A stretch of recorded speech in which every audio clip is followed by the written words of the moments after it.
Saludos para usted, estimado hermano y amigo. Damos gracias a Dios porque podemos comunicarnos a través de este medio y compartirles el comentario de nuestra lección de Escuela Sabática. Llegamos al final de nuestra lección, el amor de Dios y su justicia, primer trimestre de este 2025.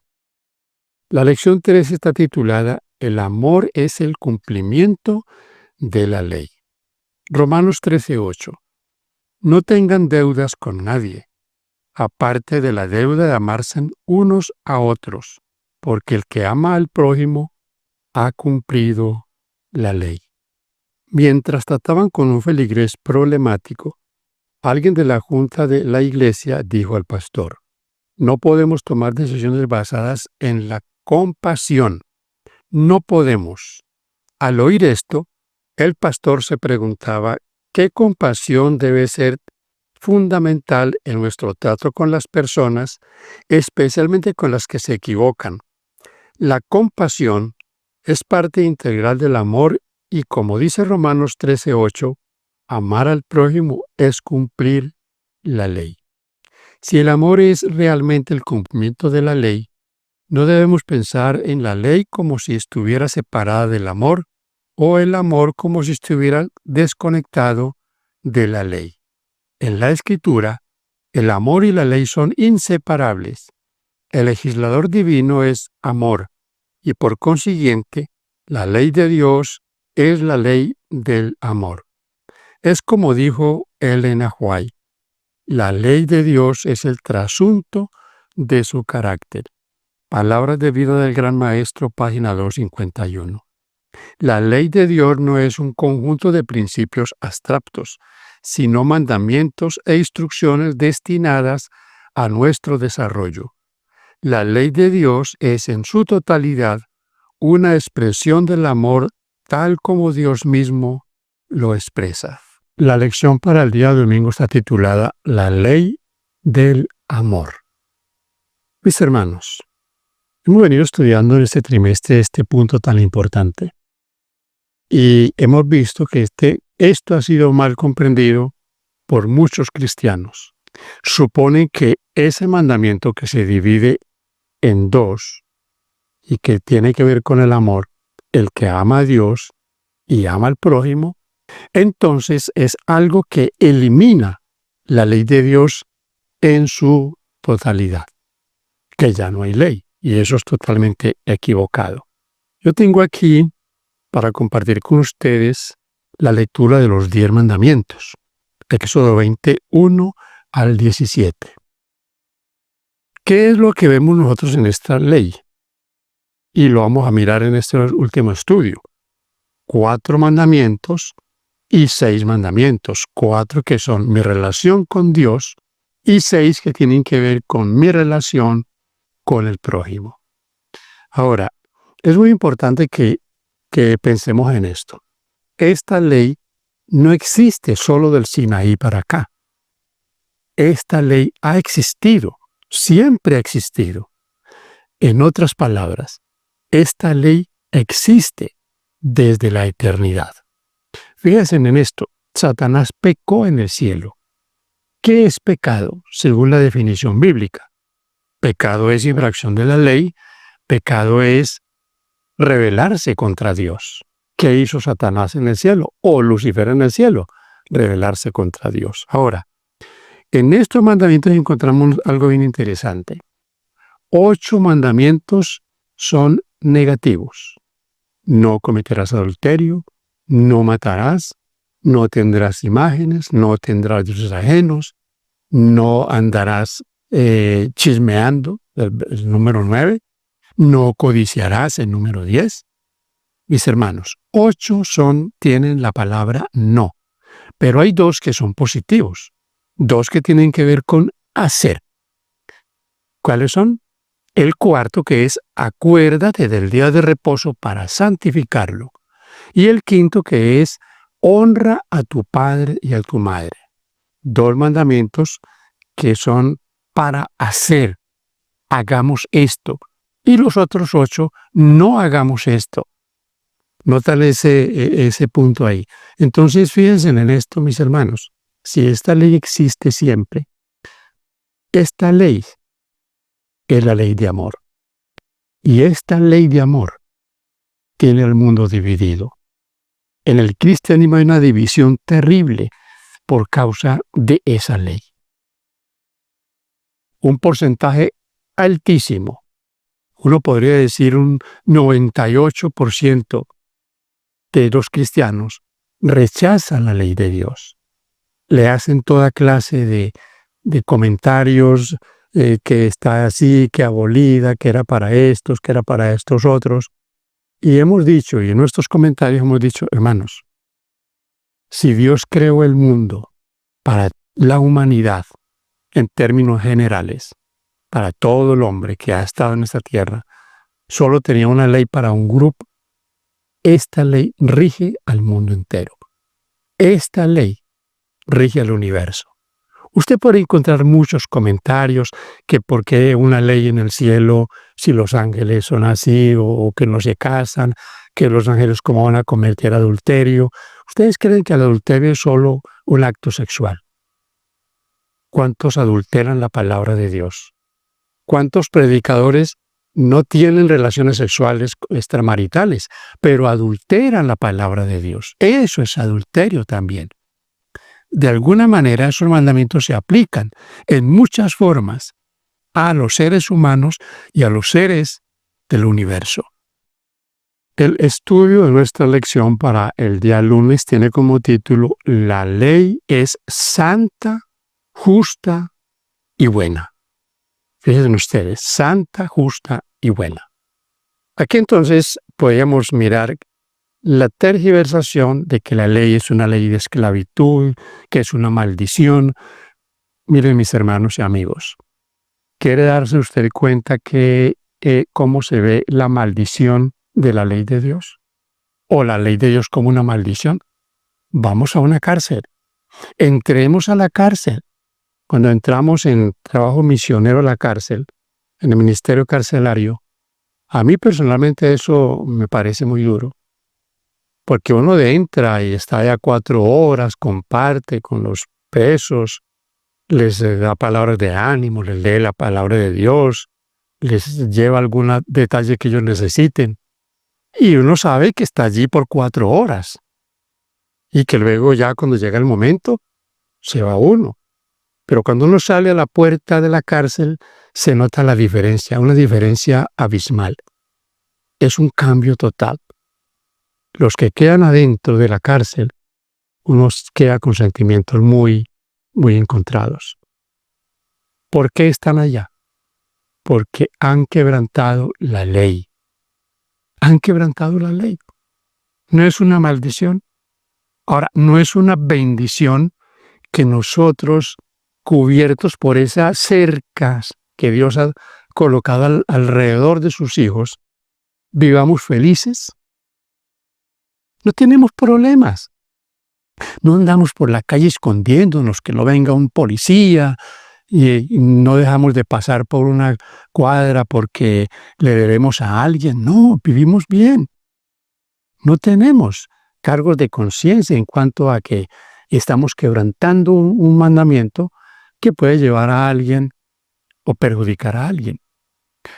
Ahora, vamos a mirar aquí que la lectura que tenemos, el apóstol Pablo nos dice, por ejemplo, aquí en Romanos 6, 1 al 3, dice lo siguiente: ¿qué pues diremos? ¿Perseveraremos en el pecado para que la gracia abunde? En ninguna manera, porque los que hemos muerto al pecado, ¿cómo viviremos aún en él?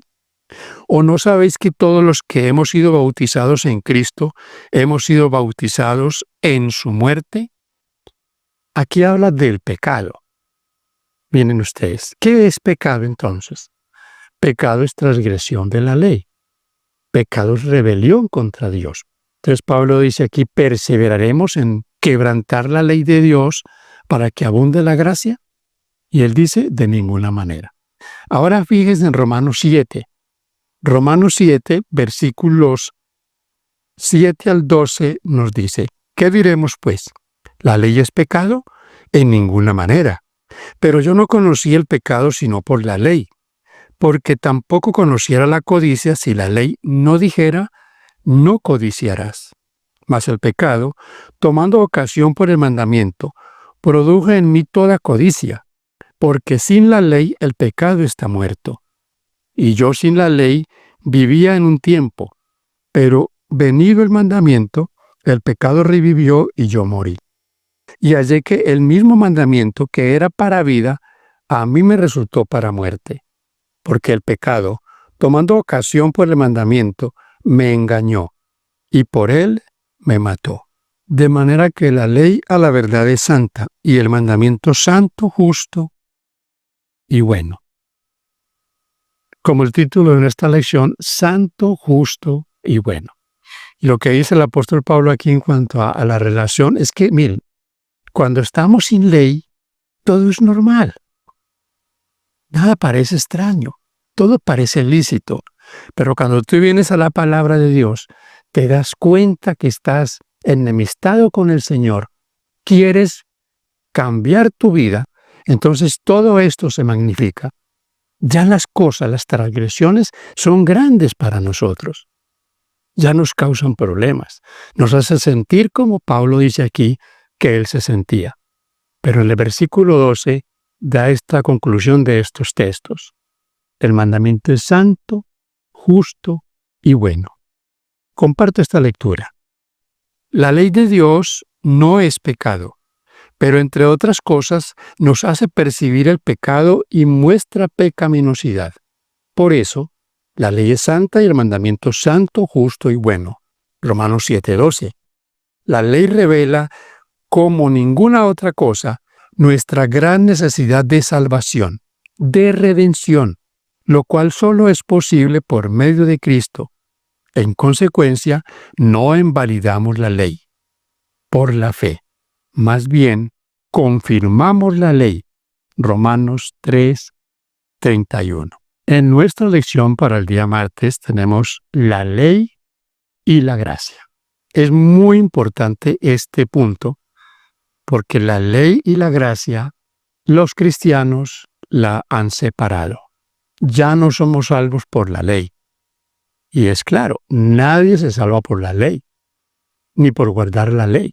Si ese es el punto de indiscusión, pues si por la ley nos salváramos, por guardar la ley, Cristo sobraría. En esto sobraría el Señor.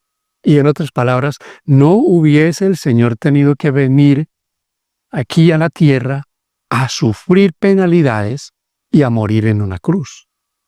Pero no podemos separar, mis hermanos, de la ley de Dios, no la podemos separar de la gracia de Dios. Si somos salvos por gracia, no somos salvos en la desobediencia. Fíjense en esto tan interesante. El Señor habla de poner su ley en nuestra mente, en nuestro corazón. Eso está aquí en Jeremías. Y algo también que es importante tenerlo en cuenta es que esto el apóstol Pablo lo toma en Hebreos para hacer la misma mención.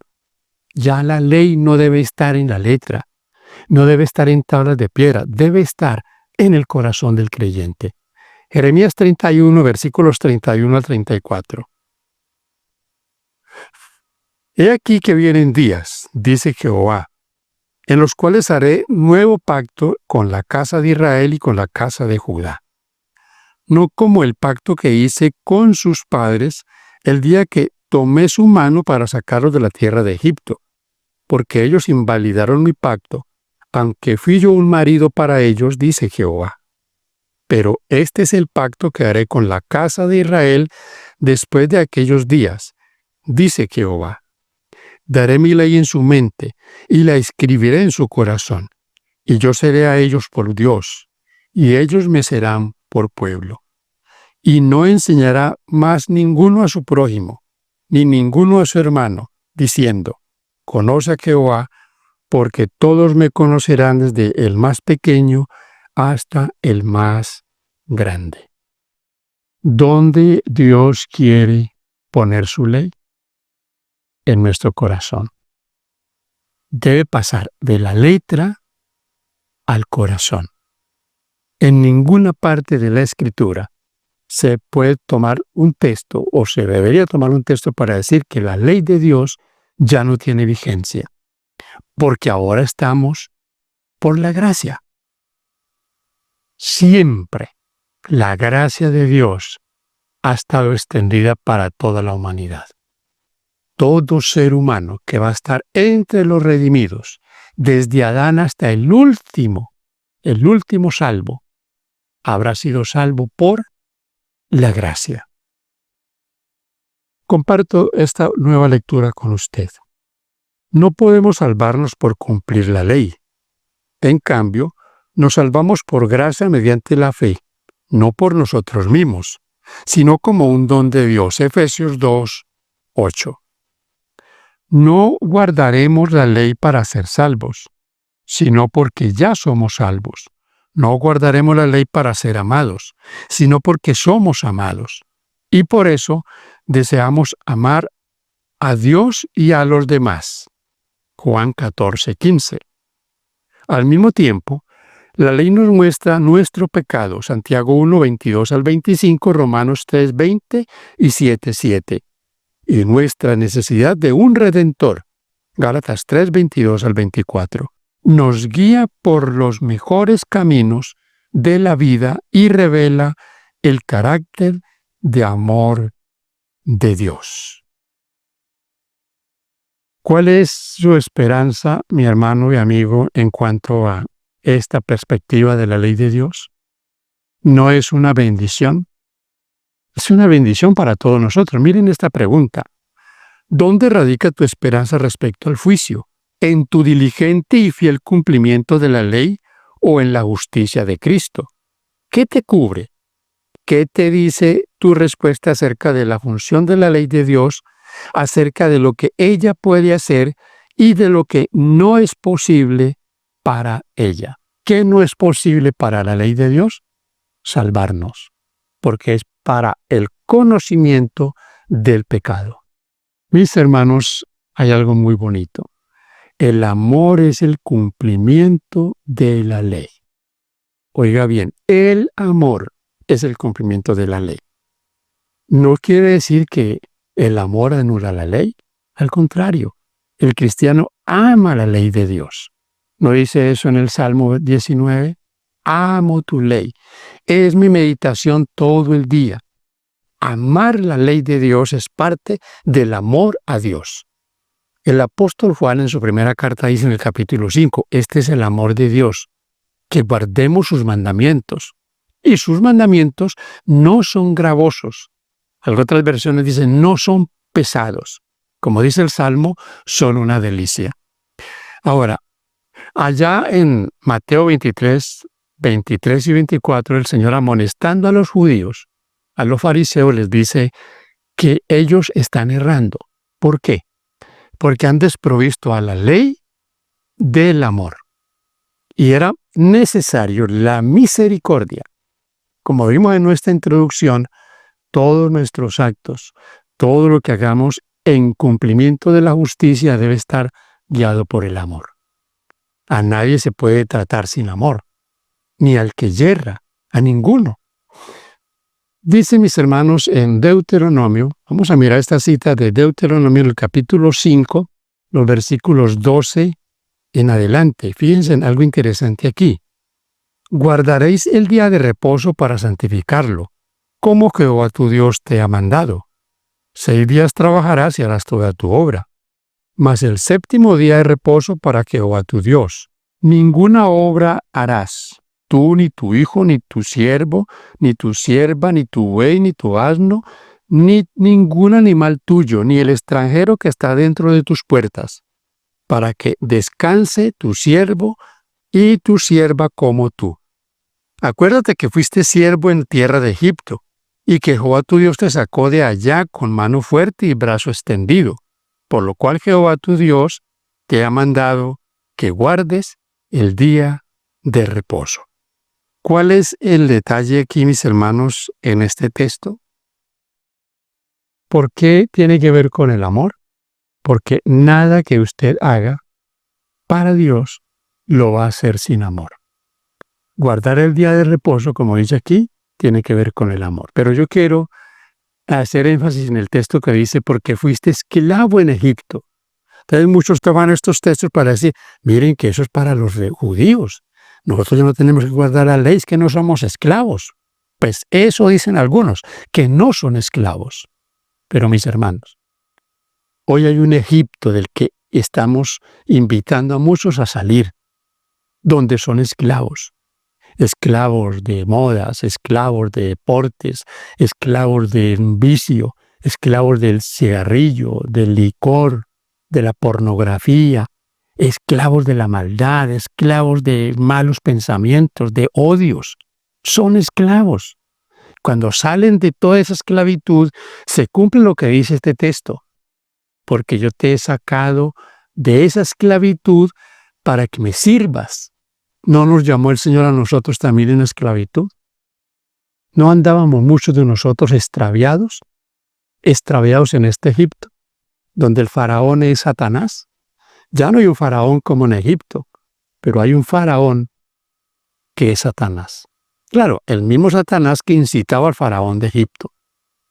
Mis hermanos, Isaías 58, 3 y 14. Me gusta este texto porque este texto habla de la alegría, de la bendición de la obediencia a Dios. Cuando esos mandamientos tienen esa connotación, cuando yo me gozo, cuando, como dice el texto, cuando es alegría para mí, cuando es un gozo, cuando es una delicia, entonces hay bendición. Hay pecado, mis hermanos, por comisión, porque hacemos cosas indebidas. Y hay pecado por omisión, porque no hacemos lo que Dios anhela que nosotros hagamos. Tengo aquí una lectura nuevamente para compartirles. Dice, en Deuteronomio 5 el mandamiento del sábado se relaciona con la liberación de Israel de la esclavitud. Es decir, el sábado no es solo un memorial de la creación, sino también un memorial de la liberación de la esclavitud, de la opresión.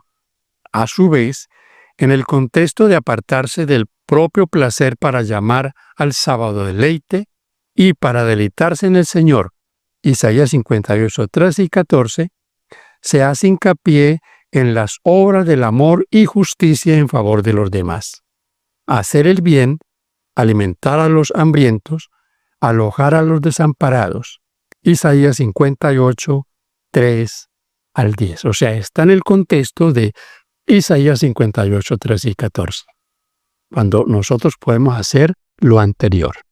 Ámense los unos a los otros. Sobre todo, ámense los unos a los otros. Santiago 2, 1 al 9. Fíjense cómo nos habla el apóstol Santiago. Hermanos míos, que vuestra fe en vuestro glorioso Señor Jesucristo sea sin acepción de personas. Porque si en vuestra congregación entra un hombre con anillo de oro y con ropa espléndida, y también entra un pobre con vestido andrajoso, y miras con agrado al que trae ropa espléndida, y le dices, siéntate tú aquí en buen lugar, y dices al pobre, estate tú allí en pie, o siéntate aquí bajo mi estrado, ¿no hacéis distinción entre vosotros mismos? ¿Y venís a ser jueces con malos pensamientos? Hermanos míos, amados, oíd. ¿No ha elegido Dios a los pobres de este mundo para que sean ricos en fe y herederos del reino que ha prometido a los que le aman? Pero vosotros habéis afrentado al pobre.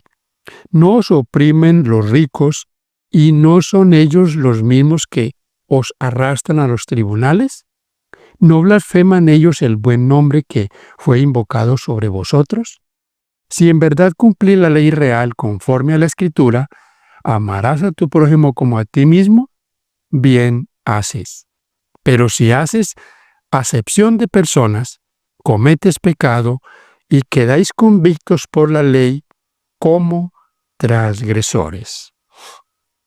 Tremenda exhortación. ¿Y saben que esto pasa? Esto pasa con frecuencia.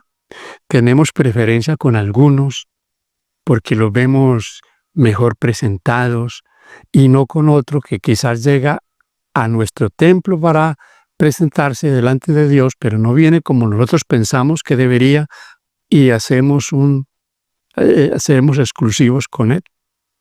O quizás pensamos que se acomode por ahí en otro ladito.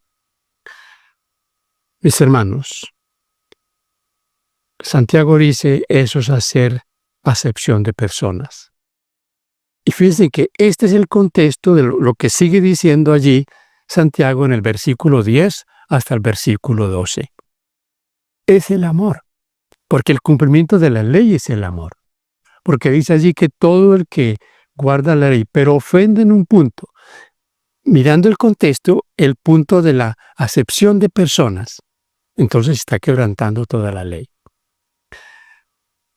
Esta lectura del lenguaje, que está en el deseo de todas las gentes en la página 611, dice: el amor hacia el hombre es la manifestación terrenal del amor hacia Dios. El Rey de Gloria vino a ser uno con nosotros, a fin de implantar ese amor y hacernos hijos de una misma familia. Y cuando se cumplan las palabras que pronunció al partir, que os améis unos a los otros como yo os he amado, Juan 15:12, cuando amemos al mundo como Él lo amó, entonces se habrá cumplido su misión para con nosotros. Estaremos listos para el cielo, porque no tendremos en nuestro corazón, porque lo tendremos en nuestro corazón. Quiero terminar esta sección con algo que me parece muy importante. Y esto va para todos los que predicamos la palabra de Dios. Mis hermanos, el que no le dice o le predica al prójimo la verdad de Dios, y en este caso la ley de Dios, no lo ama. Le está extraviando el camino y es culpable de juicio. No hay nada más perjudicial que los falsos profetas, que los que andan tratando de colocar la palabra de Dios a otros de una manera que ellos la puedan suavizar y la acepten porque les parece muy sencillito de aceptar. Recuerden ustedes, el reino de Dios no es para los cobardes, es para los valientes, los que van a luchar contra sus propias inclinaciones, porque son instruidos por la palabra de Dios. La ley de Dios es vital en la parte final de la historia. En la última parte de nuestro estudio hay un pensamiento del libro El deseado de todas las gentes, muy importante para nosotros. Página 611. Los que sirvan a otros serán servidos por el príncipe de los pastores. Ellos mismos beberán del agua de vida y serán satisfechos. No desearán diversiones excitantes o algún cambio en su vida. El gran tema de su interés será cómo salvar las almas que están a punto de perecer. El trato social será provechoso. El amor del Redentor unirá los corazones. Cuando comprendamos que somos colaboradores con Dios, no pronunciaremos sus promesas con indiferencia. Arderá en nuestro corazón y en nuestros labios. A Moisés, cuando le llamó a servir a un pueblo ignorante, indisciplinado y rebelde, Dios le prometió: mi rostro irá contigo y te haré descansar. Y dijo: yo seré contigo. Éxodo 33:14, 3:12. Esta promesa es hecha a todos los que trabajan en lugar de Cristo, por sus hijos afligidos y dolientes. Preguntas para dialogar. Leer 1 Corintios 13, 4 al 8. ¿De qué manera 1 Corintios 13 arroja luz sobre la clase de personas que debemos ser? ¿Qué separa a las ovejas de las cabras? En Mateo 25, 31 al 46. ¿Cómo podemos entender lo que Jesús dice aquí sin caer en el error de la salvación por obras? ¿Qué significa para ti que cuando amemos al mundo como Él lo amó, entonces habrá cumplido su misión para con nosotros. Estaremos listos para el cielo. ¿Cómo lo tendremos en nuestro corazón? ¿Qué revela esto sobre la naturaleza de Dios y la del cielo mismo? En este sentido, ¿cómo podemos ser ciudadanos del cielo en relación con la difusión del amor de Dios de manera que traiga luz y justicia a los oprimidos? Punto 4. ¿Qué medidas prácticas debería tomar tu iglesia local para reflejar la preocupación de Dios por el amor y la justicia en tu comunidad? ¿Qué están tú y los miembros de tu iglesia haciendo bien en la comunidad donde viven? ¿En qué necesitas mejorar y centrarte más? Y 5. ¿Qué pasos tangibles pueden tú y tus hermanos en la fe dar individual y colectivamente para actuar según lo que hemos estudiado acerca del amor y la justicia de Dios? Mis hermanos, agradecemos que ustedes nos hayan acompañado en estos 3 meses, que en este estudio hayamos estado hasta este punto. Bendiciones para usted, para su familia. Los esperamos en este segundo trimestre de este 2025. Será un estudio muy, muy interesante porque tiene que ver con profecías, con las cosas que pronto comenzarán a suceder o que en otras palabras ya están sucediendo y que debemos estar atentos. Que Dios te bendiga, es mi deseo.